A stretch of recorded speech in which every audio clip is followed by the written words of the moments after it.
mismo tu currículum.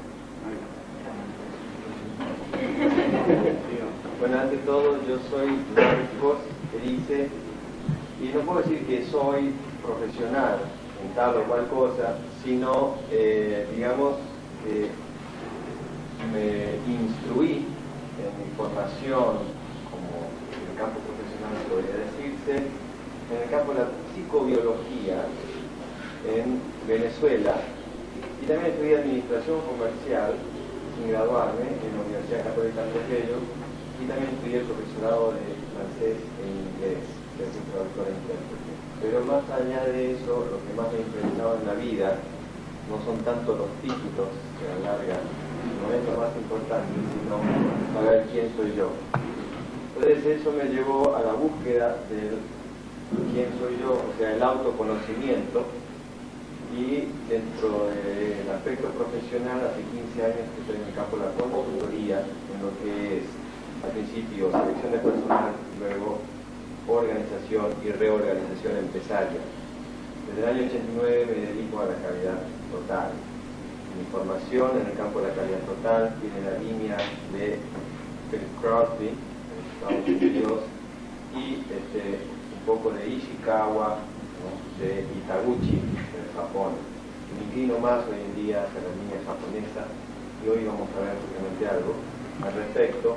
Y en Buenos Aires he sido también formado a través del director del Instituto de Investigación en el Comportamiento Humano, Roberto Campitelli, cuyo modelo teórico es parte del que vamos a ver en el día de hoy. Entonces, en ese sentido, pues, mi parte profesional. Ahora, ustedes se preguntarán, bueno, ¿por qué todo este curulú, este cambio? La idea es la siguiente: cuando se llega a un sitio, lo primero que evaluamos es el entorno, para poder operar en ese entorno. Entonces quería ver en qué contexto me estaba moviendo, no conocía lo que era la universidad, y me pareció que era mucho más operativo que hagamos esto al principio y que podamos trabajar de esta manera en círculo. ¿Qué operativo? Y digo juego porque así hay algunos de ustedes que conocen, pero yo no.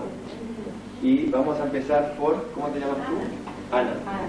Bueno, Ana María. Entonces sería de esta manera: Ana María, tú vas a decir tu nombre, luego tú vas a decir el tuyo, vas a decir primero el de ella y luego el tuyo, luego tú vas a decir el de ella, él y el tuyo, y así vamos a hacer una pequeña sumatoria. Alejandro, Gustavo. Ana María, Raúl, Leonardo, Alejandro, Gustavo, Viviana. Ana María, Raúl, Leonardo, Alejandro, Gustavo, Viviana, Susana, Mónica, Jorge, Fabio. Ana María, Raúl, Leonardo, Alejandro, Gustavo, Viviana, Susana, Mónica, Jorge, Fabio, Sergio. Me recuerda a partir de ahora, pero al menos me permite recordarme o ir ya visualizándonos. Si yo quisiera irme a Buenos Aires, no me contesten enseguida. ¿Qué es lo primero que tendría que saber? Encima no tenemos dónde anotar. ¡Wow! ¡Qué maravilla! ¿En qué me voy? ¿En qué? ¿Por qué? Y Hugo. ¿Eh? ¿A qué? ¿A qué? ¿A qué voy? ¿En qué horario? ¿En qué horario? Los costos. Costos. ¿Dónde queda? ¿Dónde queda quién? En Buenos Aires. ¿Cómo me voy? ¿Ah? ¿Cómo me voy? ¿Cómo me voy? ¿Dónde estoy? ¡Eh! Qué importante lo que acaba de decir Viviana. Ok. Entonces, esto es fundamental. Por eso proviene el sufrimiento del ser humano, porque no sabemos dónde estamos. Hay algo que se llama percepción. Y nosotros, después distribuiremos los equipos, pero nosotros percibimos lo de afuera en función de la forma en que hemos estructurado nuestra forma de percibir las cosas, que es la educación que hemos recibido del contexto. A medida que nosotros sepamos tener diferentes lecturas o percepciones de la realidad, tendremos lo que se llama una mirada epistemológica, o sea, no quedarnos situados en una sola forma de ver las cosas para no contradecir o no competir o no ir en contra de otra percepción o de otra lectura que otra persona diferente a mí pudiese tener respecto de algo. No, competir es algo no sencillo, porque nosotros, en función de nuestra tendencia a la recurrencia en nuestro comportamiento, en nuestra percepción de las cosas, tenemos, como decir, la tendencia a chocar contra otro que no piensa igual que yo. Entonces viene la confrontación en lugar de el compartir. ¿Por qué? Porque pensamos, no, que vos tenés razón. Entonces sustentamos nuestro punto de vista sobre la razón en función de lo que nosotros creemos que es, en lugar de ver que es una lectura diferente. La palabra obvio, no sé si era de origen latino o de origen griego, pero sé que una de las dos significa aquello que tengo enfrente de. Y generalmente lo obvio no es simple, lo obvio es muy complejo, aun cuando uno lo crea simple, y justamente por eso es que lo obvio pasa desapercibido. Una palabra, ¿no? Vamos a decir verbo, ¿no? La palabra verbo en sí mismo, en el lenguaje, es un significante, algo que significa algo, ¿no? Es decir, que convencionalmente se estipula. Pero según la cultura, el contexto o la formación que tenga, esa misma palabra verbo, utilizada en diferentes contextos, tiene una connotación diferente que se le llama significado. Por ejemplo, la palabra verbo en el discurso del castellano o en el discurso de la literatura significa algo, ¿no? ¿Cierto? O sea, aquel elemento que instrumenta la acción entre un sujeto y un objeto, ¿no? O un predicado. El verbo es lo que da la acción a la frase, ¿cierto? Es el que da el movimiento a la frase. En cambio, tú utilizas la palabra verbo en el contexto religioso católico y es la expresión de Dios, es el verbum caro factum est. El verbo, hay, digamos, el cerebro frontal, podría decirse así, ¿no? El cerebro primitivo o el cerebro reptil debajo del cuerpo calloso, ¿no? Y se compone de centros llamados centros frenológicos donde hay diferentes funciones. Pero lo más importante desde que han descubierto la neurología o la neurobiología consiste en cómo el cerebro, a través de la conexión de las neuronas, a través de sus dendritas, tiene como una especie de bolsita donde guarda la energía de regulación del sodio-potasio y que energéticamente tiende siempre a la recurrencia para mantener energía y a la no violación. El ser humano, desde que nace, ¿qué es lo que busca? Busca algo que se llama la libertad. Y es interesante esto de la libertad, porque desde chiquitito el ser humano busca la libertad. Pero les diré algo, que muchas veces nosotros no nos damos cuenta. Solo buscamos aquello que sentimos que hemos perdido. Porque el conocimiento, y esto es lo interesante, ¿no? Solo el ojo ve lo que la mente tiene registrado para ver. Si no, no se ve. Mayor información respecto de nuestros propios procesos y respecto del contexto en el cual estamos, podremos tener libertad. Tiene a salir del determinismo al condicionamiento. Por lo tanto, el contexto, el entorno, la cultura pueden ser condicionantes, no determinantes. La diferencia entre una cosa y otra tiene que ver con el conocimiento. Información de afuera, y es que no hace resonancia adentro. Y como la vida es un viceversa, o sea, es un ida y vuelta, la energía de la afuera es la misma que hay adentro. Y yo no estoy separado de aquello que me rodea, yo también estoy en la película. Y tenemos la fantasía, a través de la construcción de nuestro ego, de que nosotros somos esto y separado de eso. Y en realidad el ego es una construcción social, no es el ser.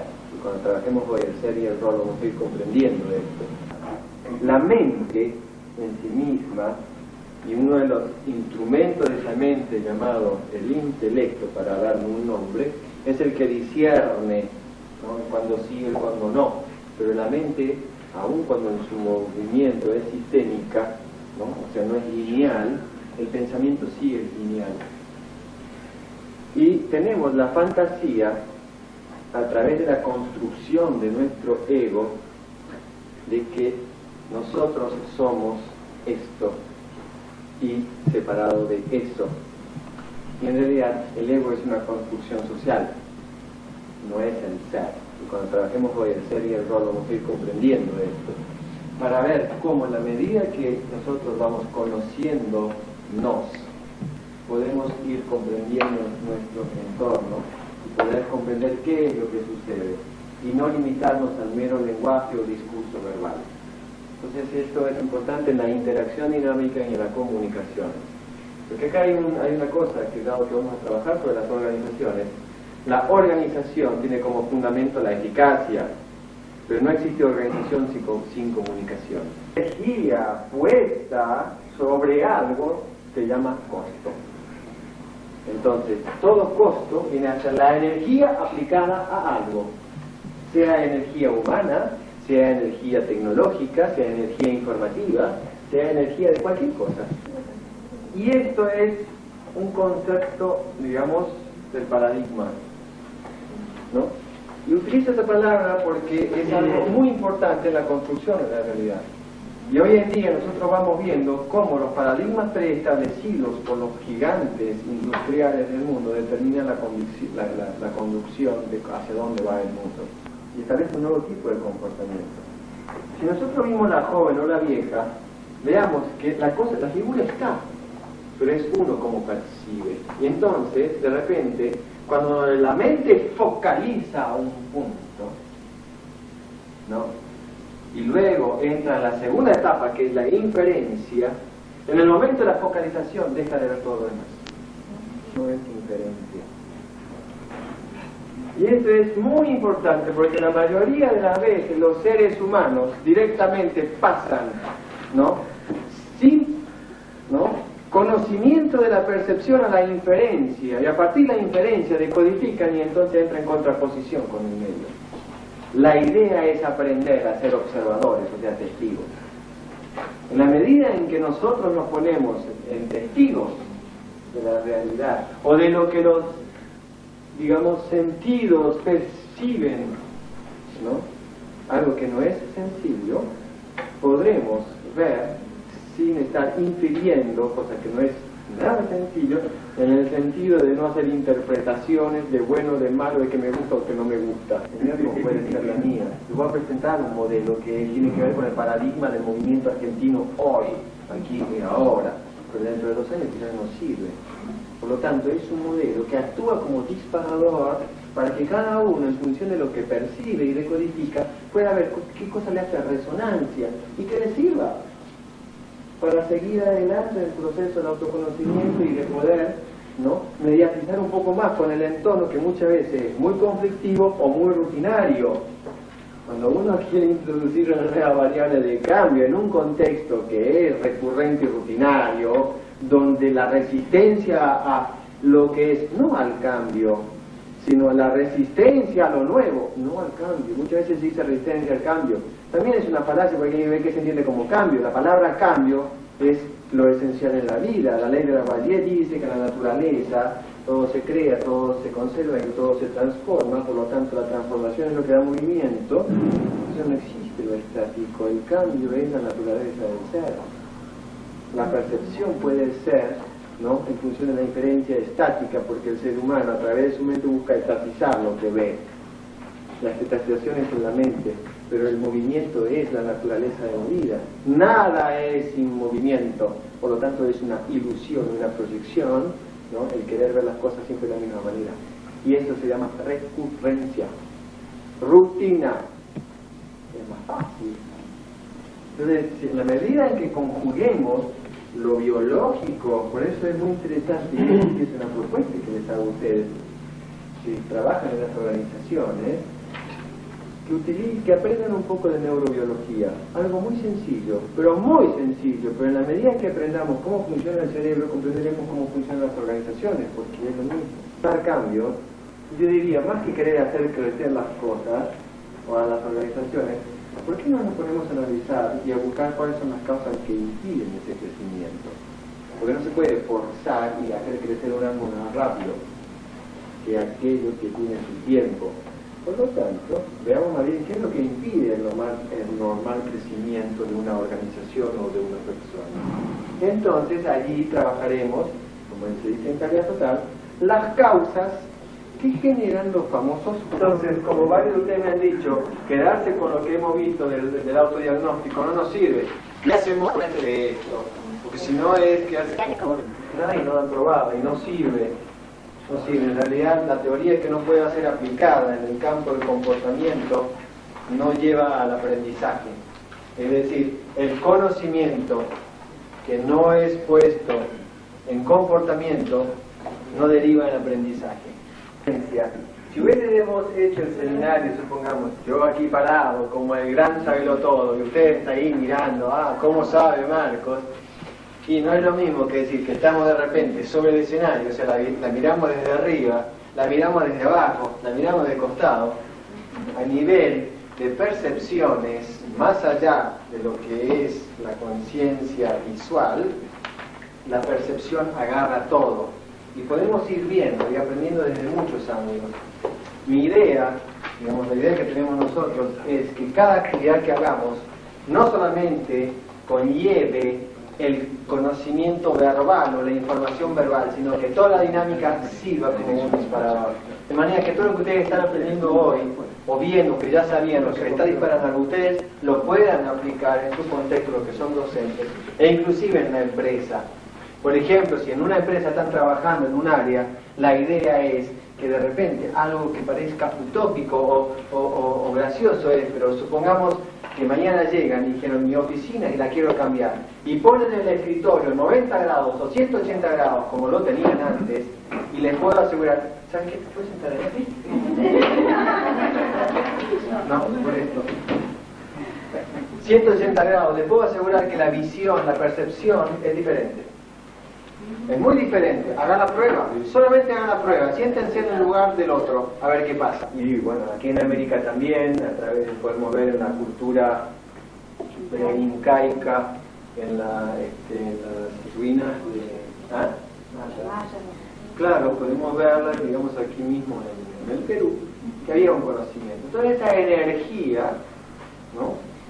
Básicamente se descompone en 4 grandes fuerzas, que son las fuerzas de cohesión débil, que es, ¿no? Digamos, aquella que funciona entre los átomos, y entre el átomo, el núcleo, el electrón, el protón, y las diferentes partículas subatómicas que se ha llegado a conocer hace muy pocos años, hace 4 o 5 años, se ha podido comprobar lo que los americanos llaman el alfega, alfa omega, o sea, aquel que es prácticamente la esencia vida. Wilhelm Reich lo llamaba el orgón, ¿no? De allí surge la orgónica. Y la fuerza de cohesión fuerte, que es aquella que mantiene, ¿no? A las galaxias unidas, aun cuando estén en expansión. ¿Expansión hacia dónde?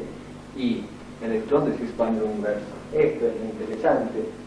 ¿Hacia dónde se expande? ¿Hacia la nada? Y mientras estemos en la naturaleza, podemos afirmar que todo es dual, o sea, la dualidad. Y esto está representado en un ideograma chino, que es el ideograma del Yin Yang. Y nosotros, si analizamos nuestro discurso, veremos que el discurso en sí mismo encierra la dualidad. Ahí un poco se nos va de la soberbia, la omnipotencia, y tenemos un poco de sueño. ¿Cómo hacemos? De atracción y digamos repulsión, ¿no? Expansión, contracción. Vamos a darle un nombre, ¿no? De energía activa, es decir, aquella que opera en la realidad, ¿no? Cuando de un sujeto acciona en la realidad, ¿ok? Es activo. Y para que haya un activo siempre es en función de un pasivo. O sea, en una matriz de análisis, en una unidad de análisis de cualquier proceso, están las dos, ¿no? Es decir, lo activo y lo pasivo, siempre es así. Es una ley, por lo tanto podemos asumirlo como una ley, o sea, una verdad dentro de lo que es la relatividad, según el contexto, pero dentro de una matriz de análisis si queremos medir una energía. Entonces la energía es activo-pasiva, ponemos de arriba hacia abajo porque por la ley de gravedad, ¿no? Es decir, el activo va hacia abajo y el de abajo recibe. Entonces eso, digamos, nos permite ver, siempre se ve el activo lo que baja, ¿no? Es decir, y lo que da, y pasivo lo que recibe. Son códigos, pero esos son los con los que nos movemos, ¿ok? Y en esa interacción de energía, ¿no? Es decir, activo-pasiva, ¿no? O activa-pasiva, ¿no? Esto es el movimiento de la energía. A su vez, nosotros podemos ver que la energía desde el sujeto también tiene dos comportamientos, hacia sí y hacia los demás. Entonces, esto es muy importante porque el ser humano, primero como ser, cuando veremos dentro de un rato, pero ya cuando es humano, es un ser biopsicosocial. No es una entidad separada de aquellos que lo rodean. Cuando es en lo social, es un ser pensante desde el punto de vista de lo psicológico por la construcción de lo que es su ego, porque el ego se construye, no es realidad. El ego es una construcción conceptual social. El ego es naturaleza social. Si no, no hay razón de ser de existencia del ego. Por eso es que no se sustenta en sí mismo. Y es bio porque hay una relación biológica. Por lo tanto, siendo un ente biopsicosocial, cuando está en su interacción, la energía la pone o hacia sí o hacia los demás. Entonces, es activo, ¿no? En este caso, egocéntrico, o sea, hacia sí, o recíproco, es decir, tendiéndolo hacia lo demás. Siendo a sí mismo dentro de una organización, no está todo el tiempo exigiéndole a los demás, sino que al comprender lo está formando. Por eso es que en la conducción es muy importante la palabra formación. Es muy difícil, ¿no?, para el individuo